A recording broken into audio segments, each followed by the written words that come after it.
Baik, saya share screen lagi. Kita sapa dulu ya rekan-rekan kita yang sudah hadir pada kesempatan hari ini. Tadi saya sudah mau mulai dari jam berapa ya, jam 10.30, tapi yang muncul baru Raisa. Ada, nah ini ada yang masuk lagi, Arifin Sah, kemudian ada Richie Daniel dan Ahmad Rizky. Mungkin ada beberapa lagi ya, 3 lagi kayaknya yang belum muncul di. Bentar, ada lagi tidak? Oke ya, berarti kurang 3 lagi. Baik, kita lanjut dulu ya. Kita sudah sampai materi ke-9 ini di pertemuan kali ini ya. Kita coba lihat dulu dan mengingat-ingat kembali kita sudah membahas apa saja di pertemuan-pertemuan sebelumnya. Saya kira sudah banyak sekali yang kita bahas dan diskusikan sama-sama ya terkait dengan tren penelitian bidang ilmu komputer ini. Nah, sekali lagi harapan kami di kampus bahwa nanti rekan-rekan sekalian itu bisa terinspirasi dengan diberikannya contoh-contoh judul-judul penelitian yang ada di luar sana, baik itu yang terkait dengan sub bidang apa saja ya di sini ya. Maksud saya yang baik itu yang terkait dengan minat bidang rekan-rekan sekalian. Jadi mungkin ada yang lebih suka rekayasa perangkat lunak, ada yang lebih suka penelitiannya ke arah jaringan, atau ada yang lebih suka ke pengolahan citra atau image processing seperti yang sekarang atau hari ini akan kita coba bahas sama-sama, atau ke robotika misalkan ya, atau ke yang lain. Nah, saya tidak tahu persis nanti ke minat dari rekan-rekan sekalian itu ke arah yang mana ya. Baik, coba kita lihat dulu apa yang sudah kita bahas di pertemuan-pertemuan yang lalu ya.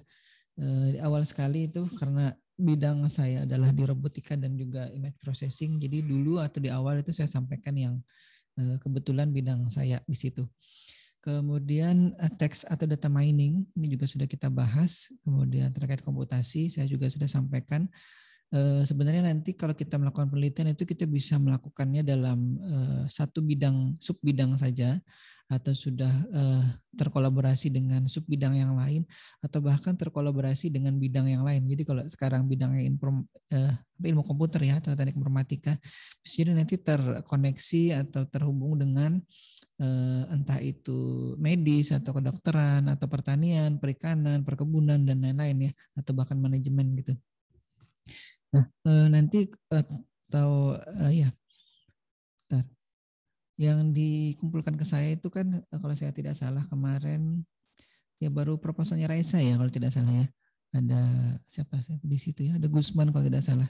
Ada Tri juga.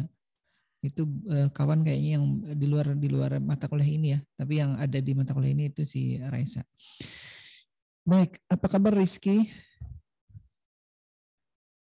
Raisa? Ada Pak, baik Pak. Baik, Daniel? Rizky tadi? Baik, mudah-mudahan baik semuanya ya. Ada Arifin ini, biasanya Arifin yang buka kameranya ini. Baik.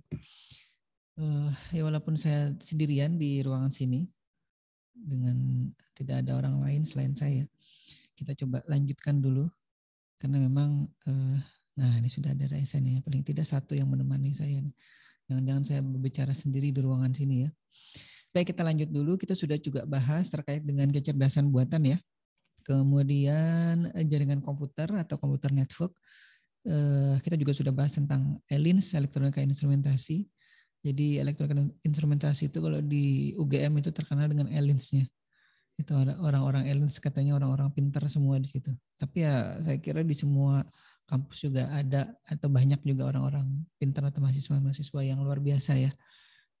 Termasuk di tempat kita juga. Kadang-kadang apa yang mereka mereka bisa dan mereka kuasai itu tidak dikuasai oleh sebagian besar dosennya gitu. Jadi jangan berkecil hati dengan anggapan bahwa kalau hanya di kampus besar saja mereka bisa melakukan banyak hal gitu ya, karena memang resource-nya bukan tidak terbatas ya. Lumayan banyak disediakan, baik itu secara internal institusinya, kemudian dukungan dari pemerintah. Nah, kita yang di swasta ini kadang-kadang memang dari sisi itu yang mungkin kurang ya, dari sisi dukungan pendanaan, dari sisi infrastrukturnya, kemudian dan lain-lain. Termasuk mungkin juga keterbatasan kemampuan kita ya, karena memang Kalau kita hanya mengandalkan apa yang ada di kampus saja itu saya kira sulit sekali kita berkembang. Jadi kita harus mencoba melihat keluar. Makanya di mata kuliah itu kan diperlihatkan. Nah, ini contoh-contoh penelitian di luar sana. Ini contoh-contoh yang mereka bahas dan ajukan di PKM-nya, karena itu salah satu tujuan pembelajaran kita di mata kuliah ini ya. Nanti kita akan coba menghasilkan dan mengusulkan proposal PKM yang ya, terlepas apakah akan didanai apa tidak, itu ya, kita tidak akan menarget sejauh itu ya. Tapi yang mudah-mudahan kita bisa mengirimkan dulu apa yang menjadi usulan ataupun jadi ide kita di kampus ini ya. Baik. Kemudian terakhir kita sudah juga bahas terkait dengan rekayasa perangkat lunak ya. Kalau tidak salah dulu pekan lalu itu banyak terkait dengan GIS atau sistem informasi gitu yang yang ada di luar sana. Baik, sebentar ya. Kita lanjut lagi. Kalau ada yang ditanyakan silahkan diinterupsi saja ya. Mungkin Raisa atau kawan-kawan yang lain. Suara saya cukup jelas ya Raisa ya didengar ya. Saya menggunakan mikrofon. Jelas Pak. Terima kasih. Mungkin kalau yang di live streaming itu terlihat mikrofonnya muncul di di kamera itu. Tapi kalau yang di Zoom ini tidak terlihat. Tampaknya terfilter oleh background eraser atau ya. Jadi mikrofonnya ada di depan saya tapi tidak nampak nih kalau di Zoom meeting. Ya. Kenapa saya merekam Zoom meeting ini, karena pada saat live streaming itu kadang-kadang ada yang trouble. Seperti kemarin saya mengajar di pemrograman robotika itu, mungkin ada yang mengambil mata kuliah itu juga. Itu di tengah jalan internetnya drop. Nah, jadi andalan saya adalah kemudian rekaman dari Zoom meetingnya. Baik, kita lanjut. Hari ini kita akan coba bahas image atau video processing ya. Sebenarnya ini ada dua hal yang cukup signifikan bedanya, tapi kita coba lihat dua-duanya itu dalam satu kesatuan nantinya ya. Baik, ini terkait dengan yang lain nanti kita akan bahas di pertemuan-pertemuan lanjutan ya. Kita akan coba fokus dulu ke image processing, atau di tempat kita kalau tidak salah ingat nama mata kuliahnya pengolahan citra ya. Nah, karenanya kata kunci nanti yang kita cari di luar sana itu kalau tidak menggunakan kata kunci image processing atau image gitu ya, maka kita akan ganti atau cari kata kuncinya menggunakan citra gitu. Tapi bisa jadi nanti yang muncul citra apa gitu ya, atau nama orang Citra juga saya sering temukan atau banyak temukan pada saat melakukan pencarian di mesin pencarian ataupun di daftar proposal PKM yang didanai di tahun-tahun sebelumnya juga dan di tahun sekarang. Baik, kita coba diskusi dulu ya sebelum kita masuk ke ininya. Mungkin ada rekan-rekan sekalian yang tahu ataupun sudah pernah mengambil mata kuliah terkait dengan pengolahan citra ini. Raisa sudah pernah mengambil mata kuliah ini? Sudah Pak, rasanya semester semalam. Semester kemarin ya. Yang ngajar itu Pak Padilah ya? Ya Pak Padilah. Pak Padilah ya. Diajar apa sama Pak Padilah? Kurang ingat Pak, ya udah. Tidak ada yang berkesan gitu ya, yang diajarkan apa gitu, misalkan ngolah apa atau memproses apa gitu. Lebih banyak ke teorinya Pak kalau nggak salah semalam tuh. Baik.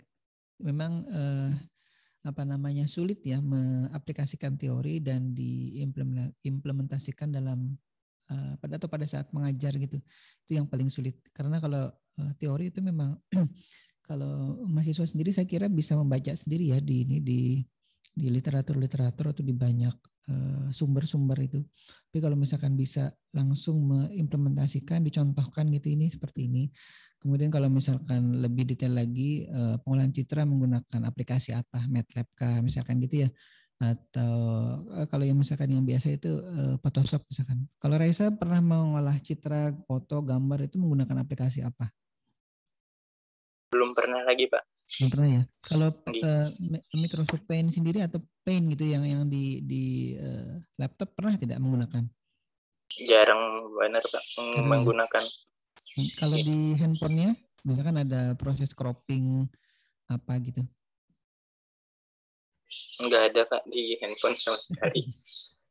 Ya, jadi kalau misalkan saya sendiri misalkan gini ya, saya lakukan screenshot misalkan dari hasil chat bersama mahasiswa, kemudian saya kirimkan lagi ke grup mata kuliah tertentu misalkan. Nah, itu kan sebenarnya proses pengolahan citra yang saya lakukan dengan melakukan screenshot, kemudian saya sending gitu ke entah itu grup WhatsApp, entah ke email atau kemana. Nah, itu salah satu pengolahan citra. Jadi saya coba menyontohkan hal yang sederhana, paling sederhana gitu, atau mungkin sering dilakukan oleh kita bersama, tapi kita tidak sadari bahwa itu adalah salah satu proses pengolahan citra yang ada di keseharian kita gitu.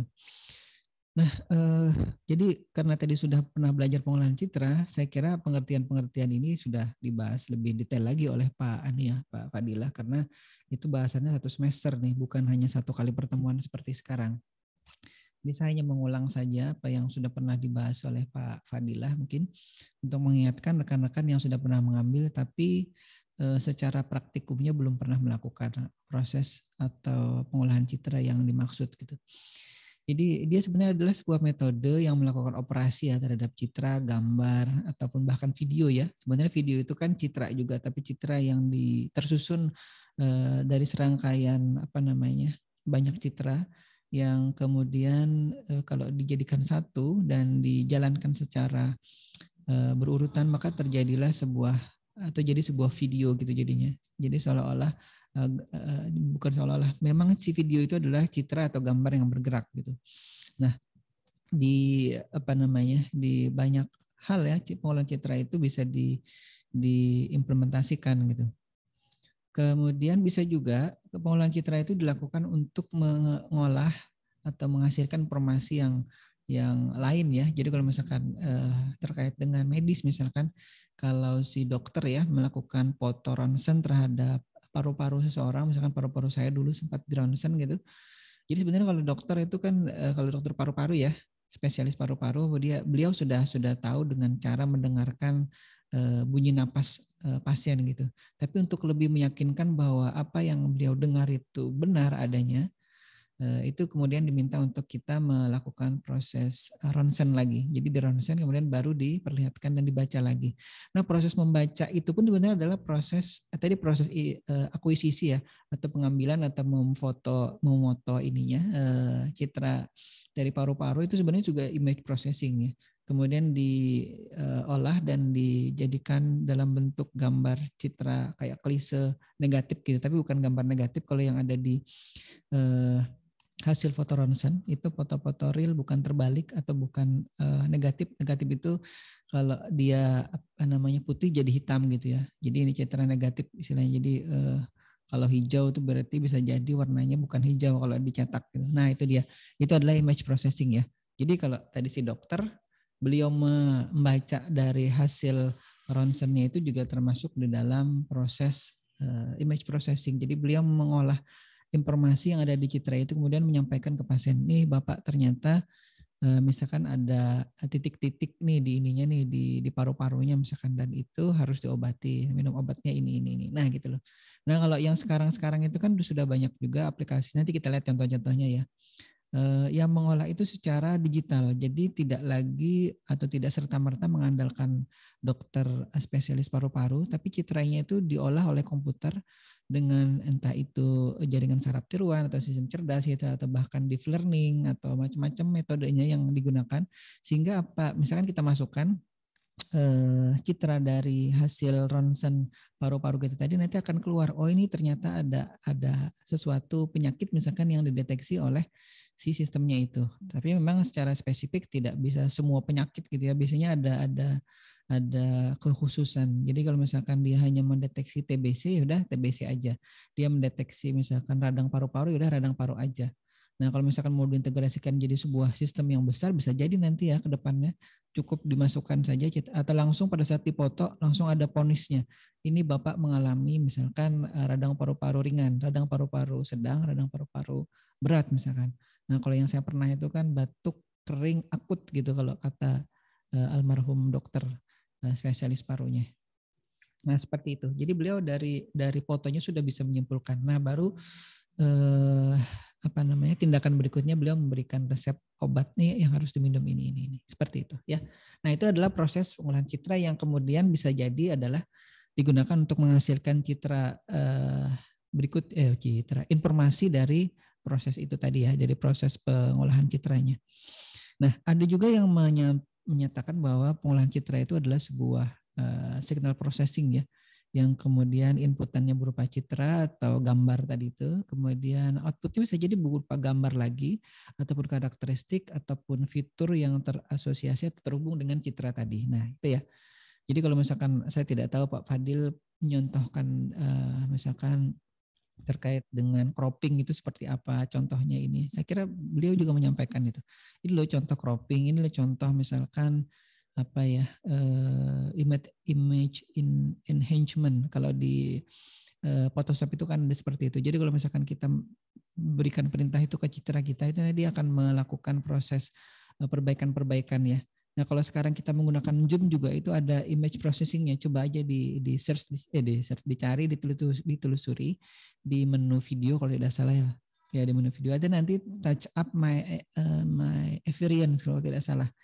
Ya nanti kalau misalkan apa namanya mungkin di saya itu ada sekarang ini tampak terlihat agak putih gitu itu karena proses image enhancement atau touch up my experience-nya di Zoom meeting-nya ini. Tapi kalau yang lebih real itu yang sekarang di live di YouTube itu terlihat lebih alami karena memang apa yang tertangkap di kamera kemudian hanya di filter bagian background-nya saja. Nah, filtering bagian background yang sekarang ada di live streaming YouTube juga itu terlihat ya. Seolah-olah di belakang saya itu tidak ada tembok, tidak ada sesuatu. Padahal di belakang saya ini ada kain berwarna hijau. Nah, termasuk juga yang di Zoom meeting sekarang ya. Nah, itu juga sebenarnya termasuk dalam kategori image processing. Jadi bagaimana si komputer itu secara live ini ya mengolah video yang atau citra bergerak ini, video yang kita sebutnya ya. Yang menggantikan apa yang terjadi di belakang itu seolah-olah tidak ada gitu. Kalau mungkin ada yang pernah melihat di YouTube gitu ya, yang green screen-nya film-film Hollywood gitu. Jadi kalau misalkan dia berada di tengah laut, padahal dia hanya berada di kolam renang, tapi di sekelilingnya ada green screen atau bahkan blue screen kadang-kadang gitu. Jadi bisa dua itu. Bisa green screen, bisa blue screen. Jadi dia berada di sebuah kapal atau perahu gitu ya. Di sekelilingnya itu lautan, padahal tidak. Dia hanya di aktornya itu atau aktrisnya hanya ada di sebuah kolam renang. Di sekeliling kolam renangnya dipasangi green screen tadi. Kemudian nanti dengan pengolahan citra dan video itu digantikan dengan video dari laut di suatu tempat gitu seperti itu. Nah itu contohnya nanti cari aja di Google ya di green screen gitu nanti muncul aja yang behind the scene green screen film apa gitu itu nanti muncul. Nah itu pengolahan citra. Jadi maksud saya di pengolahan citra yang pernah rekan-rekan sekalian pelajari harusnya disampaikan terkait dengan itu. Tapi saya tidak tahu persis apa yang sudah sempat diajarkan. Nah tadi kalau saya bergerak nih terlalu banyak bergerak nih, nah ini misalkan nih nanti muncul ini sudah muncul kayaknya nih. Nah mikrofonnya muncul. Kalau saya hilangkan, nah itu dia. Itu proses pengolahan citra yang tidak hanya background saya, mikrofon saya pun hilang nih di sini ya.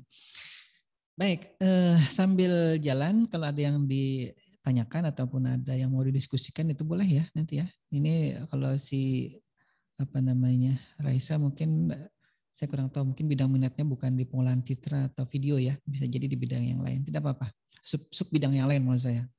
Kalau bidangnya tetap di di teknik informatika dan atau ilmu komputer sini. Nah kita coba lihat ya, ini di dalam pengertian yang lain, saya kira ini juga sudah. Saya hanya mengulangi saja nih, mungkin Pak Fadil sudah menyampaikan ini.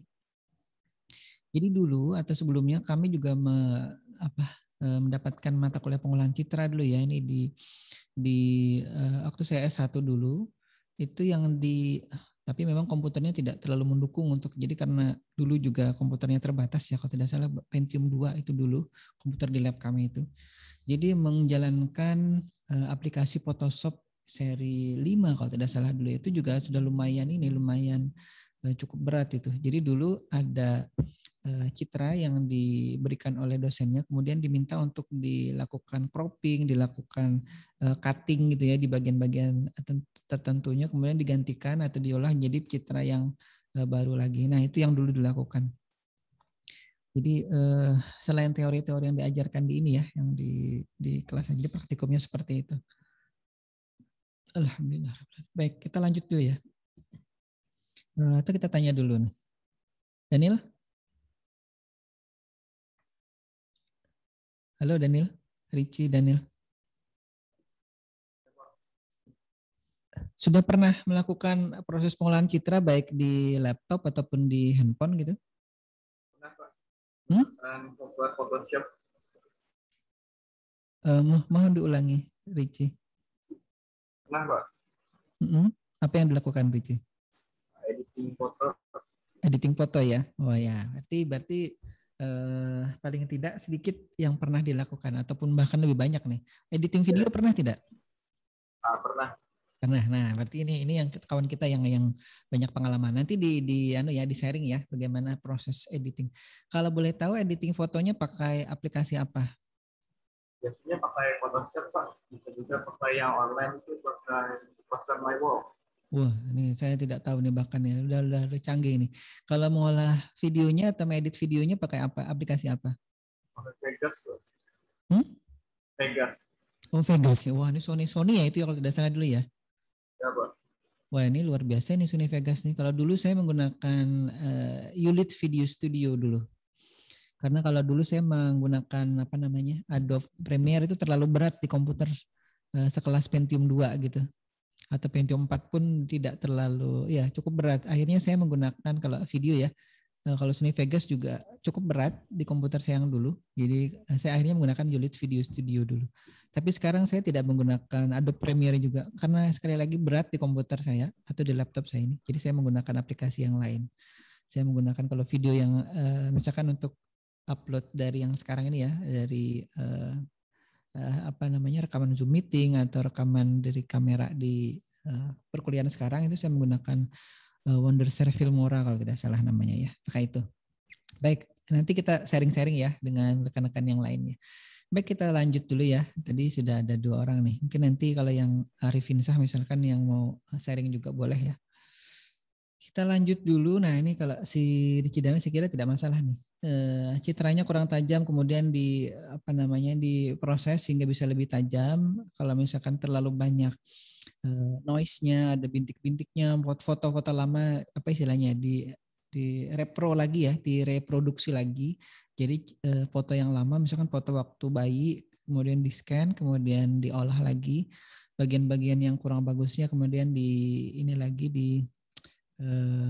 perbaiki lagi, atau bahkan ada yang mungkin ingin berfoto dengan idolanya misalkan artis atau siapa gitu ya, kemudian ada foto beliau dengan orang lain digantikan dengan fotonya dia. Nah, itu juga salah satu proses pengolahan citra yang tren juga ya dari dulu gitu. Nah, kita coba lihat dulu ya contoh penelitian, karena ini adalah mata kuliah tren penelitian bidang ilmu komputer. Kita akan lihat dulu contoh dari jurnal internasional nih.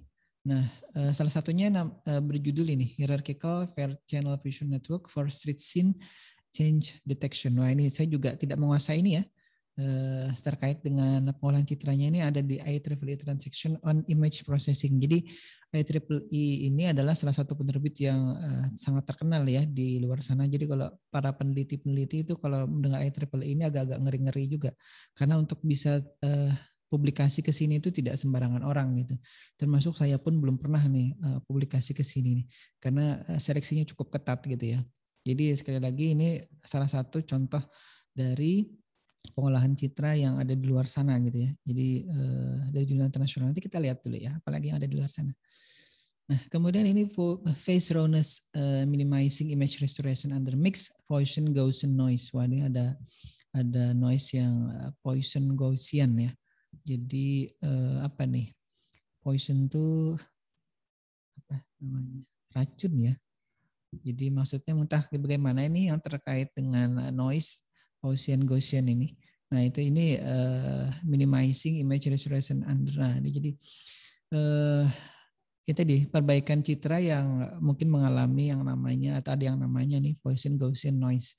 Nah, ini sudah dilakukan penelitiannya. Kita tidak tahu persis ya. Nanti dibaca saja ya di artikel aslinya. Karena memang saya juga tidak menguasai secara detail apa yang dilakukan oleh peneliti ini. Kemudian seperti apa caranya nanti bisa dibaca lebih lanjut di sumber yang sudah saya perlihatkan itu. Kita lihat lagi robust phase alignment by multi-order high precision hourglass network. Nah, ini ada bukan lagi neural network, ada juga hourglass network ya. Ini dari kebanyakan dari mungkin Chinese ya ininya ya, autornya ini luar biasa mereka memang. Masih di IEEE transaction on image processing ya. Kemudian, nah ini dia nih, ini yang kebetulan saya dan kawan-kawan pernah lakukan penelitiannya ya terkait dengan ini mengolah citra dari rambu lalu lintas dan kemudian itu jadi pengingat bagi si supir ya. Kalau dulu itu tujuannya seperti itu. Jadi kalau supir gitu ya di menyetir mobil kemudian ada nanti rambu lalu lintas itu kadang-kadang kalau pas keadaan tertentu kan tidak ini ya, tidak oh ini rambunya belok kanan atau misalkan rambunya ada tanjakan itu tidak sadar gitu. Nah dengan adanya aplikasi itu diharapkan bisa mengingatkan si supir bahwa itu ada tanjakan, oh ini ada jembatan, oh ini akan ada rumah sakit seperti itu ya. Tapi memang dulu itu tidak dibatasi semua rambu bisa dideteksi gitu, hanya beberapa saja yang dijadikan bahan untuk penelitian. Nah ini juga tahun 2017 ya, design estimation. Jadi saya melakukan pengolahan citra bahkan video ini dari kamera yang dipasang di robot, kemudian berdasarkan metode color block-nya ini itu bisa diperkirakan jarak benda yang dideteksi itu berapa jauh, berapa senti atau berapa meter gitu. Tapi dulu dibatasi kalau tidak salah sekitar 2,4 meter maksimalnya. Karena memang kalau yang jauh sekali juga akan nanti bias, maksudnya ini benar tidak benda yang dideteksi yang diukur jaraknya. Nah, yang 2017 ini saya mengembangkan metode terkait dengan pengukuran jarak juga, masih pengukuran jarak, tapi metodenya namanya GED Map ini. Nanti kalau dicari di Google ya gitu ya, Grid Edge Depth Map itu yang muncul mungkin adalah penelitian saya terkait dengan itu. 2017 ya, jadi saya bersama tim pembimbing dan kawan-kawan yang lain. Baik, masih lanjut lagi. Nah, ini bersama Pak Hugo kalau tidak salah ingatnya. Ini terkait dengan kalibrasi kamera stereo dulu. Kemudian ini tahun 2012 juga ya, dulu bersama Pak Hugo juga kalau tidak salah. Ini masih menggunakan artificial neural network ya. Oh, ini sama nih, kedua ya. Estimasi jarak mengambil keputusan ini sama tadi, mirip yang tadi ya. Saya lanjut dulu aja. Nah ini baru yang 2020 ya, tahun kemarin nih terbaru yang saya lakukan bersama rekan-rekan peneliti itu. Vision based real time obstacle avoidance rules. Tapi ini sebenarnya terkait dengan GED Map juga, tapi lebih cenderung kepada aturannya, rulesnya. Jadi ini komputasi sebenarnya masuk pengolahan citra terkoneksi ke proses komputasi. Nah ini yang 2019 ini proses pemetaan dari obstacle juga ini dipasang di robot. Jadi pengolahan citra dari sebuah robot ya yang menggunakan laptop di sini. Masih juga menggunakan GED Map metodenya. Jadi karena saya sudah meng-create metode GED Map itu di tahun 2017 ya. Akhirnya itu saya juga gunakan untuk di penelitian-penelitian lanjutan saya di tahun-tahun berikutnya. Ini juga sama, ini mirip ya. 2017. Kita lanjut lagi, bentar ya. Nah, baru kita masuk sekarang ke penelitian mahasiswa ya. Karena ini adalah kuliah, jadi mau tidak mau kita harus melihat rekan-rekan kita di luar sana. Dan yang paling mudah untuk melihat judul-judul penelitian yang mereka lakukan adalah dari program kreativitas mahasiswa ini. Kita coba lihat dulu ya, ini pengumuman di tahun 2021. Kata kuncinya kalau nanti mau mencari gitu ya, citra juga, tapi bisa jadi nanti yang muncul nama orang citra gitu. Tapi kalau misalkan di di Google itu bisa jadi nanti juga muncul penelitian-penelitian terkait dengan pengolahan citra ini. Misalkan ini pengolahan citra spektrogram suara burung menggunakan machine learning. Nah ini ya.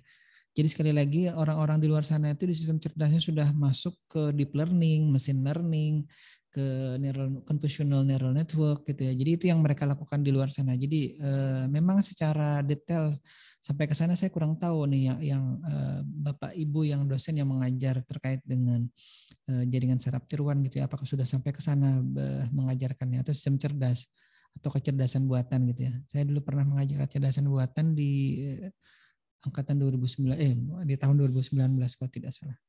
Tapi habis itu karena pandemi itu digantikan oleh dosen yang lainnya, Banjarbaru. Kan kita lihat lagi ya, ini pembiayaannya lumayan nih. PKM riset eksakta nih ya, PKM RE riset eksakta. Jadi betul-betul riset terkait dengan bidang eksak, bukan bidang sosial humaniora ya. Nah, kita lihat lagi ini ada penelitian berikutnya. Deteksi citra kerumunan orang menggunakan region convolution neural network. Nah, sekali lagi neural network yang menggunakan convolutional network, CNN ya, convolutional neural network ini digunakan. Sudah ada 2 nih. Jadi itu terkait mungkin dengan pandemi ya, bagaimana mendeteksi kerumunan. Nah, ini tadi seperti yang saya sampaikan atau singgung terkait dengan paru tadi ya. Ini dia menggunakan sebenarnya citra paru. Kemudian untuk mendeteksi tidak hanya penyakit TBC tapi juga pneumonia dan juga COVID-19. Nah, ini ada 3 ya. Sekali lagi ini sudah terintegrasi menjadi satu aplikasi yang bahkan online gitu ya, periksaparu.com. Coba nanti dilihat ya. Mungkin Daniel atau Raisa ataupun Rizky atau Arifin coba dilihat atau Fernanda Ersal nih. Dicek ini periksaparu.com itu betul-betul ada apa tidak, karena ini waktunya terbatas jadi saya tidak langsung mencoba aja sambil search gitu ya di alhamdulillah di handphonenya gitu, ada tidak itu. Kemudian ini dari ITS pakai MKC, informasi pemantauan kualitas air laut Muara Kaliporong. Kayaknya kemarin juga sudah pernah ini, karena ini terkait dengan GIS ya. Di pertemuan sebelumnya juga sudah pernah kita bahas. Jadi ini di bidang ilmu komputer masuk ke rekayasa perangkat lunak subnya ya, masuk juga ke pengolahan citranya. Berikutnya kita lanjut lagi. Oh ini mohon maaf nih. Ini sebenarnya bukan terkait dengan pengolahan citra ya. Karena di sini judulnya peningkatan citra usaha, bukan. Ini saya salah Jadi ini kita ralat yang 1720 ini. Nomor 1720 karena ini bukan pengolahan citra tapi peningkatan citra itu pandangan publik gitu istilahnya ya, atau asumsi orang di luar selain kita gitu, itu citra. Nah, coba kita lihat langsung ya ke 1764. Klasifikasi melanoma dari citra dermoskopi dengan convolutional. Nah, sekali lagi ini convolutional neural network dipakai lagi atau digunakan lagi. Tampaknya itu yang lagi tren gitu ya kalau misalkan terkait dengan pengolahan citra yang menggunakan jaringan saraf tiruan ya, atau yang menggunakan sudah sistem cerdas ini. Jadi sudah sampai ke sana mereka melakukan penelitiannya. Kita lanjut lagi. Nah, ini tuberculosis scan sebagai software deteksi bakteri tuberkulosis dari citra sputum smear menggunakan deep learning. Saya tidak ingat persis nih, sputum ini kayaknya dahak deh kalau bahasa awam, orang kita awam gitu ya. Tapi nanti dicari tahu ya. Kurang lebih seperti itu karena pernah ada kawan saya yang melakukan penelitian tentang juga pengolahan citra terkait dengan TBC ini juga tapi tidak menggunakan bukan citranya tapi data dari ENOS-nya. ENOS itu pernah tahu ya, electronic nose atau hidung elektronik. Nah, itu juga sama dari dahak orang yang positif istilahnya yang mengidap TBC, kemudian dibuat dalam bentuk digital ininya, hasil deteksi uap dari si dahaknya itu, kemudian data hasil digitalisasi uapnya itu yang kemudian diolah untuk jadi suatu sistem yang bisa mendeteksi atau menentukan seorang itu betul terkena atau berpenyakit TBC atau tidak, seperti itu ya. Itu kurang lebih seperti itu. Nanti bisa dicari saja terkait dengan penelitian TBC ini, banyak sekali. Ini cukup besar ya biayanya, hampir 10 juta itu. Nah, kemudian dosis pencitraan pada organ paru dari pemindaian ronsen menggunakan optically simulated luminescence detector OSLD. Nah, ini dia. Bisa jadi ini orang kedokteran, ya bisa jadi ini orang ilmu komputer atau ELINS tadi, kemudian tapi dia berkolaborasi dengan rekan-rekan di prodi lainnya termasuk kedokteran ini. Baik, nih ya, mereka sudah sampai sana ya. Ingat, kita sudah sampai mana, kita tanyakan kepada diri kita sendiri, kita sudah sampai mana penelitiannya ya. Ada lagi ini kemudian penelitian yang lain, analisis karakteristik substrat dengan metode OBIA menggunakan citra spot 7 di gugusan gosong karang Kima perairan Angsana. Kalau di Banjarmasin itu Pantai Angsana, di Kalimantan Selatan ya, Pantai Angsana ada ya kalau tidak saya. Ya Raisa ya, atau Rizky. Atau bukan di Kalsel sini? Ada Pak di Kalsel. Di mana tuh Pantai Angsana? Saya pernah dengar tapi saya belum pernah ke situ kayaknya. Di daerah Tanah Laut mungkin Pak, tapi kurang tahu di daerah mananya tuh. Oh di Tanah Laut ya? Oh iya bisa jadi. Saya belum pernah ke situ kayaknya. Pantai Angsana. Karena menurut informasi kemarin ke Pantai Tangkisung atau Batakan itu kan oleh petugasnya kan dimintai sertifikat vaksin kalau tidak salah ya, memperlihatkan sertifikat vaksin. Kalau tidak mereka lakukan tes antigen kalau tidak salah. Bisa jadi tidak semua atau tidak banyak pengunjung yang mau ke sana gara-gara hanya kalau mau ke sana itu harus dites antigen dan lain-lain gitu ya. Dan kalau misalkan tidak bayar sih tidak masalah. Kalau harus bayar 100.000 gitu kan misalkan untuk tes antigen ya mungkin berat juga bagi sebagian besar orang ya termasuk kita mungkin. Baik, terima kasih tadi informasinya dari Raisa terkait dengan Pantai Angsana. Tapi ini bukan pantai ya, perairan Angsana. Bisa jadi bukan yang di tempat kita ini maksud.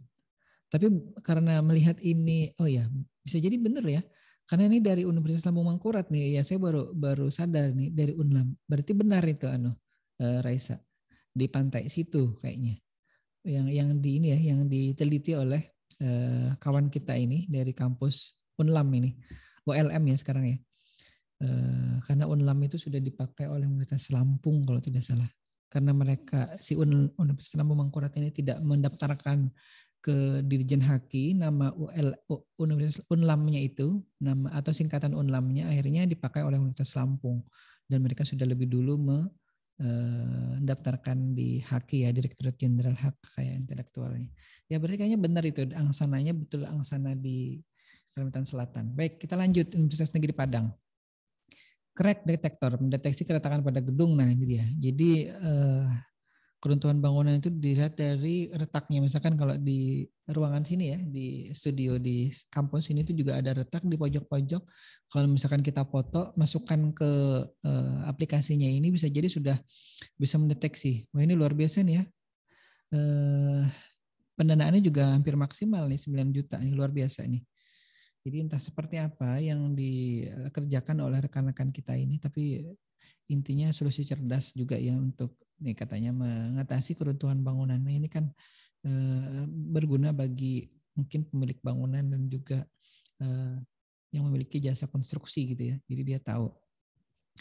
Masih di Universitas Negeri Padang ini Drawtech vibrating chair and spray nozzle sebagai pencegah kantuk pada pengendara mobil image processing. Nah, tadi kalau di sebelum-sebelumnya kita menggunakan kata kunci citra, sekarang saya ganti kata kuncinya pas pada saat mencari ini dengan image processing. Karena ada juga yang menuliskan judulnya itu dengan image processing, ada yang pengolahan citra, ada citra apa gitu ya dengan neural network.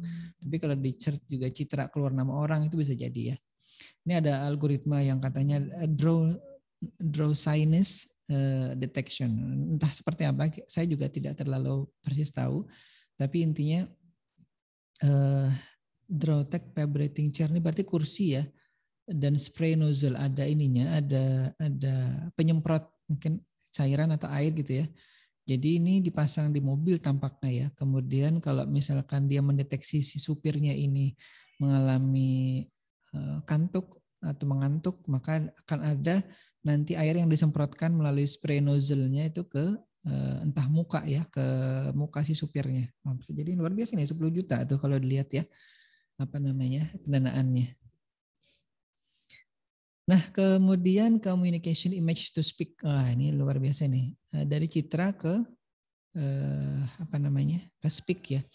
Jadi kalau misalkan mungkin pernah lihat di aplikasi di Android ya, yang kalau misalkan kita pergi ke luar negeri, kemudian kita memoto, misalkan ada tulisan di toko gitu ya, misalkan di toko di Jepang atau di Amerika sana, kemudian kita terjemahkan, kan ada Google Translate yang berbasis citra ya. Nah itu juga sebenarnya pengolahan citra yang dibuat oleh Google yang bisa mendeteksi huruf-huruf atau kata-kata di situ, kemudian menerjemahkannya. Jadi itu image to text ya, image to text and translator. Nah, jadi image to text translator. Jadi dari citra ke teks kemudian diterjemahkan.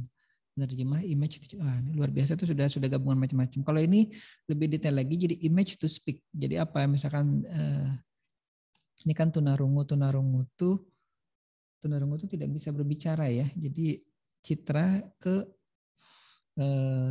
suara gitu ceritanya ini. Saya tidak tahu persis ini yang dimaksud dengan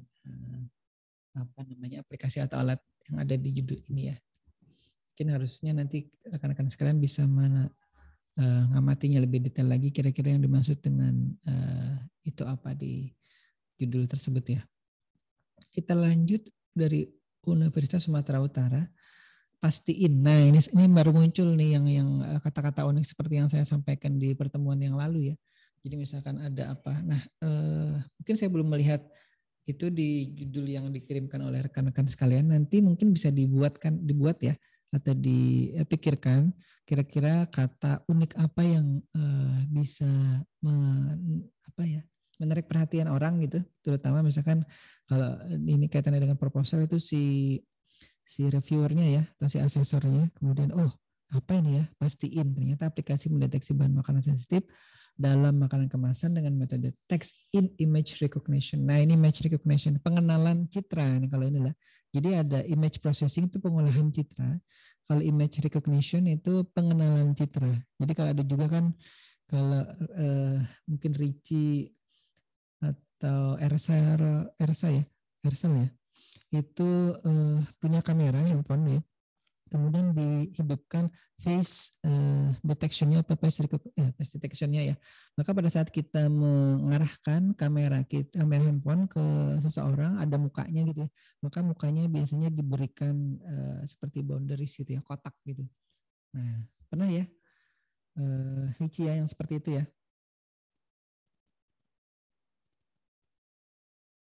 Halo, saya stop dulu ya sambil menunggu respon rekan-rekan sekalian. Arifin mana Arifin? Iya Pak. Ya Pak. Biasanya muncul aja nih. Baik. Pernah menggunakan handphone, kemudian pada saat kita mengarahkan ke orang yang ingin kita foto, terus di mukanya ada kotak gitu ya. Pernah tidak? Belum enggak? Jadi misalkan ini siapa Arifin ya? Arifin mau memoto ya, Raisa misalkan. Kemudian diarahkan gitu kan kameranya ke si Raisanya. Kemudian di tampilan handphonenya itu muncul kotak gitu di mukanya Raisa gitu. Pernah perhatikan tidak? Kurang tahu sih Pak, belum pernah juga lihat. Iya, berarti biasanya sih ada itu di handphone apalagi handphone yang sekarang ya, smartphone sekarang. Mungkin tidak memperhatikan saja ya. Nanti coba diperhatikan. Itu ada settingan namanya face detection atau deteksi muka ya.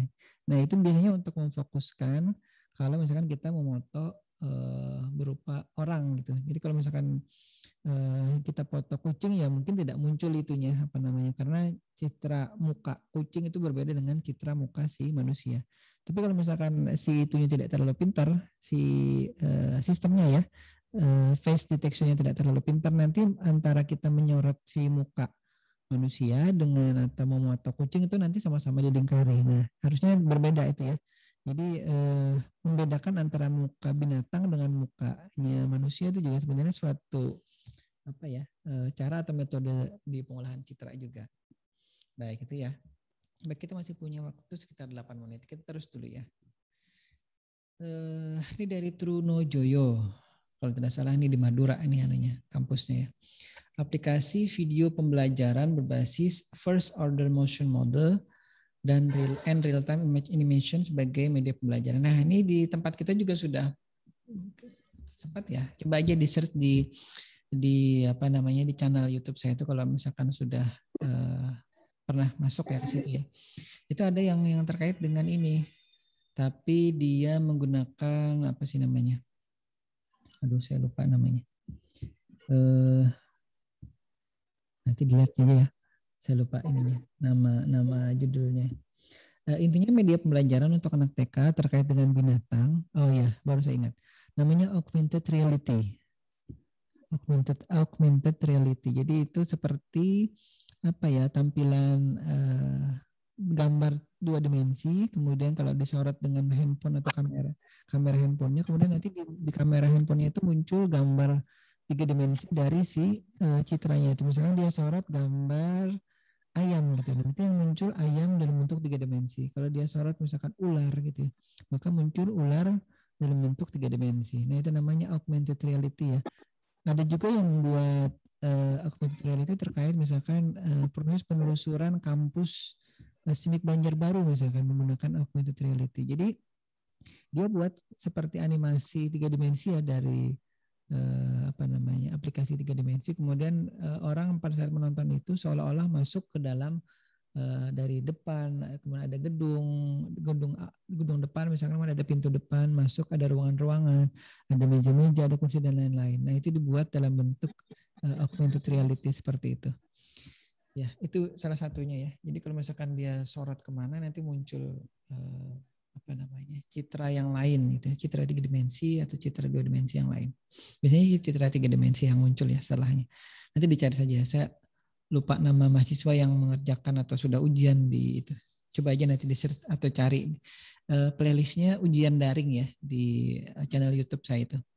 Nanti dilihat di situ. Nah, saya kira kenapa saya juga unggah ujian-ujian daring mahasiswa di channel YouTube saya itu untuk jadi apa ya inspirasi. Oh, ternyata seperti inilah ujian skripsi itu ya.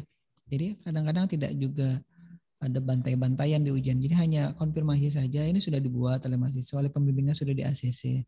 Kemudian kira-kira kalau dibuat seperti ini apa hasilnya, kalau dilakukan ini seperti ini apa hasilnya gitu. Baik, kita diskusi dulu terkait dengan apa yang sudah dikirimkan oleh rekan kita tadi. Sebenarnya di screen ini. Mic ini Raisa Rabiel. Oh ya, mic-nya kurang jelas ya kalau mau dimatikan mic-nya.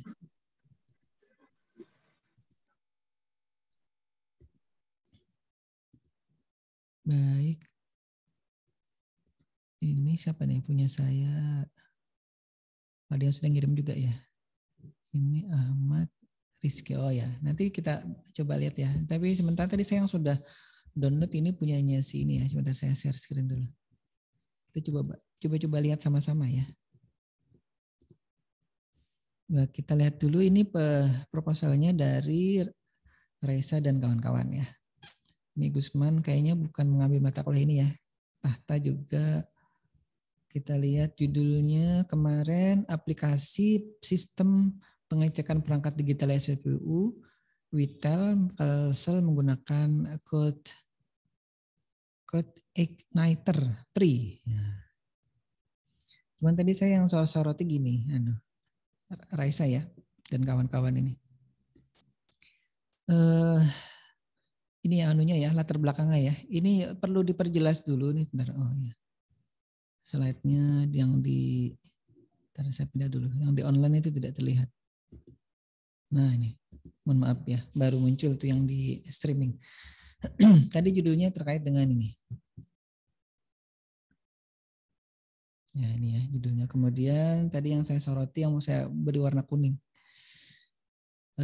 Raisa masih hadir ya? Ya, waktu kita sisa 4 menit ini. Nanti yang lain kita bahas di kesempatan lainnya ya. Coba dicermati ini karena dalam proses pengecekan perangkat SPBU Witel Kalsel sulit dilakukan karena ini ada beberapa lagi nih. Karena data dalam bentuk Excel ini yang saya tidak atau saya secara umum gitu yang membacanya ini tidak jelas ini. Yang dimaksud karena data dalam bentuk Excel terus apa gitu. Kalau ini perangkat SPBU itu kan diperiksa mungkin ada orang yang petugas yang ditugasi mendatangi ya SPBU-nya gitu. Kemudian nanti mengecek ini betul apa tidak berfungsi dengan baik apa tidak ininya perangkat SPBU-nya ini. Nah, itu yang saya tangkap gitu ya. Ini kalau misalkan dalam bentuk Excel ini saya tidak paham ini. Nanti perlu diperjelas ya di ininya ya, di proposalnya. Mungkin nanti akan saya komentari, tapi sementara yang saya tampilkan adalah kurang lebih demikian gitu. Raisa dan kawan-kawan. Raisa masih? Oke. Masih Pak. Raisa. Ya baik, itu mungkin bisa dijelaskan sedikit terkait dengan kalau kemarin kan sempat disampaikan. Kalau yang dilakukan petugas mengecek dari si ininya itu, yang dikecek ini apanya sih? Alat SPBU yang pompanya itu kah atau yang lainnya? Witel itu apa? Enggak Pak, maksudnya tuh seperti yang kayak serial number modem yang bermasalah kayak gitu Pak di setiap SPBU Pak. Entah modem atau PC-nya gitu Pak. Kalau yang saya lihat di Witelnya kemarin. Jadi ini maksudnya apa nih? SPBU itu ada pompa bensinnya. Kemudian jadi harus gitu dulu anunya. Jalan ceritanya Reza kalau bercerita ya. Kalau bercerita ada masalah. Ini termasuk juga nanti kalau yang mau melakukan penelitian. Jadi di pom bensin itu ada apa? Di pom bensin ada pompa bensin, ada petugas pengisi bahan bakarnya itu ya kan, baik itu Pertalite, Pertamax dan lain-lain, misalkan biosolar. Nah di situ kemudian ada apa lagi? Ada perangkat apa lagi? Witel ini perangkat yang terkait dengan pengisian bahan bakar atau bukan gitu? Enggak Pak, itu nama Telkomnya sendiri Pak. Jadi Witel Kalsel, bukan nama SPBU-nya. Bukan nama SPBU-nya, oh iya. Kemudian berarti SPBU ini maksudnya kenapa terhubung ke Telkom ini, SPBU ini? Kenapa tidak terhubung ke Pertamina gitu? Karena apa ya itu namanya tuh? Dia kerja sama yang lewat apa tuh? Lupa nah.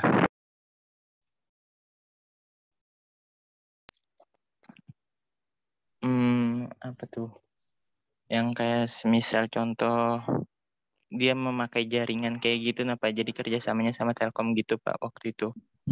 Nah hubungannya dengan SPBU-nya apa dia? Si perangkat yang misalkan si Telkom ini menyediakan jaringan internet gitu. Jadi ceritanya gini sekali lagi, di SPBU ada apa? Di SPBU ada pom bensin, ada perangkat pompa bensinnya dan lain-lain, ada petugasnya gitu ya. Nah kemudian karena si Raisa kan dan kawan-kawan menyebutnya SPBU, berarti SPBU itu orang langsung asumsinya kepada pompa bensinnya gitu, bukan kepada jaringan komputernya. Jadi kalau misalkan mau ke jaringan komputernya atau jaringan internetnya itu harus lebih spesifik. Ini di jaringan komputer yang kebetulan ada di SPBU. Nah, di SPBU itu apakah semua SPBU menggunakan jaringan komputer itu atau hanya SPBU ini saja atau seperti apa? Itu yang kita ingin cari tahu ilmunya lebih detailnya. Kalau si SPBU ini SPBU di mana yang diwawancara ini? Enggak ada satu, itu cakupannya semua Pak, enggak ada satu SPBU aja. Jadi hampir seluruh. Seluruh SPBU? Nggih. SPBU mana saja yang sudah diwawancara? Itu kan itu pertanyaannya. Itu belum ada lagi Pak, belum ada wawancara sama sekali. Kalau tulisannya itu kan ada hasil wawancara itu? Itu yang dari hasil dari pegawai dalam kantor Telkomnya situ sendiri Pak, yang dari bagian teknisinya. Enggak, jadi mau wawancara dari sananya. Yang wawancara Reza atau bukan? Itu apa? Bukan Pak, tapi bertanya sama teknisi yang ada di Witel sama Telkomnya tuh. Yang bertanya siapa?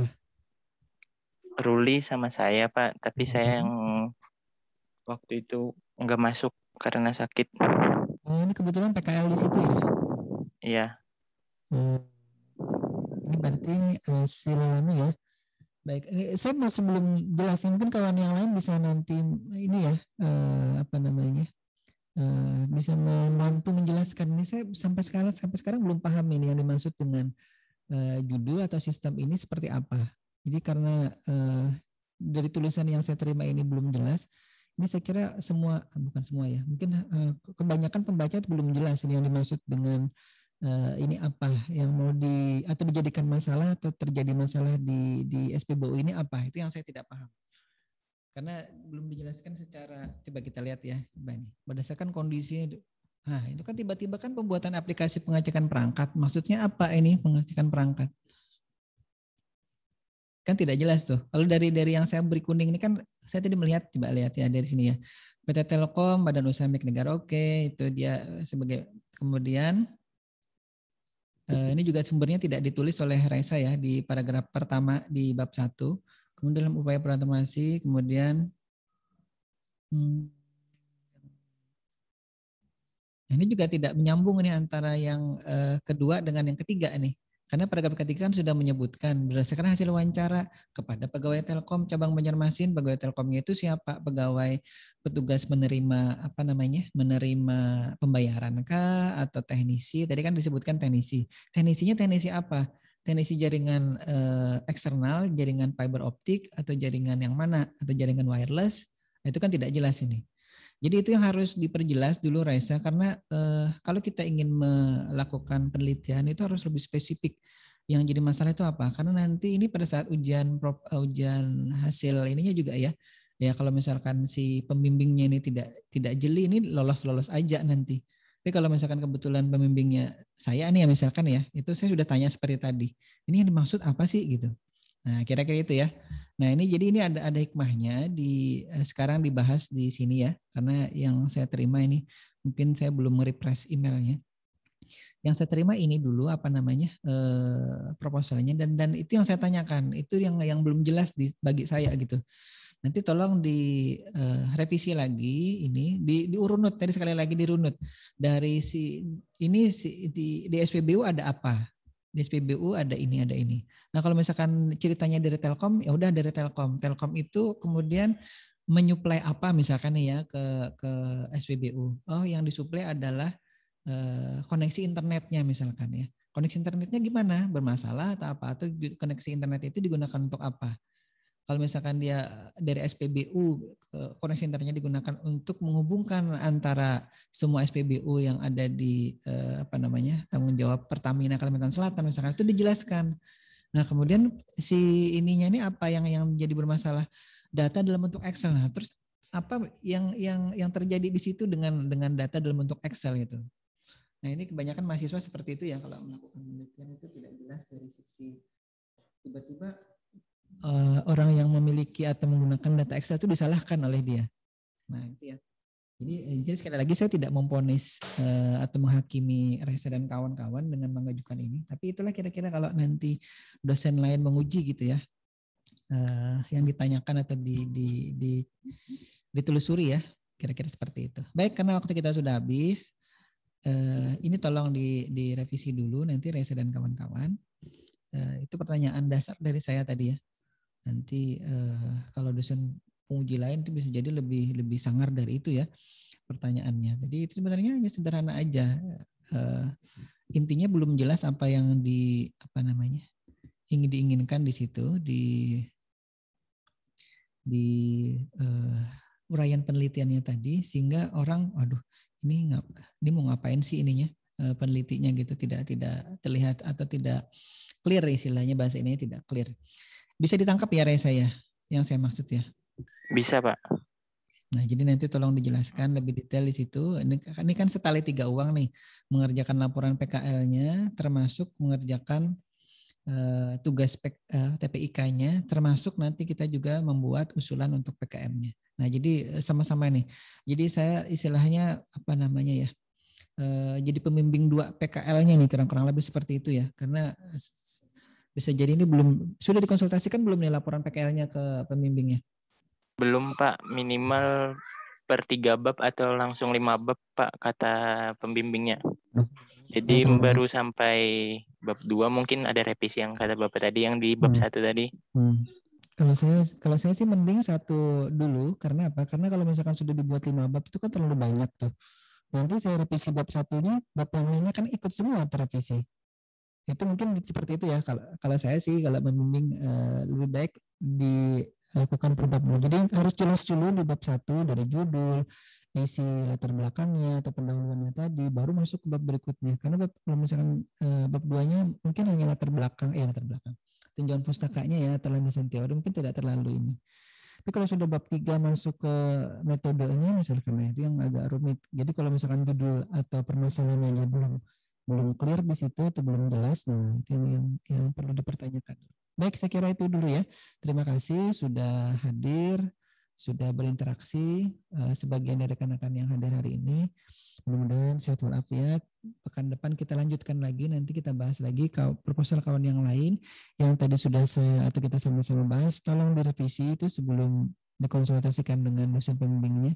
Itu bisa jadi dosen pembimbingnya nanti membaca juga sama akan berkomentar serupa dengan yang saya tadi sampaikan ya.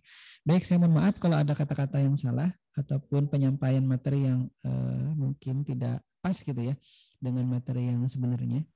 Sekali lagi saya ucapkan mohon maaf. Saya akhiri dengan ucapan wabillahi taufiq wal hidayah. Assalamualaikum warahmatullahi wabarakatuh. Waalaikumsalam warahmatullahi wabarakatuh. Makasih Pak. Terima kasih Pak. Sama-sama. Terima kasih Pak. Oke, sama-sama.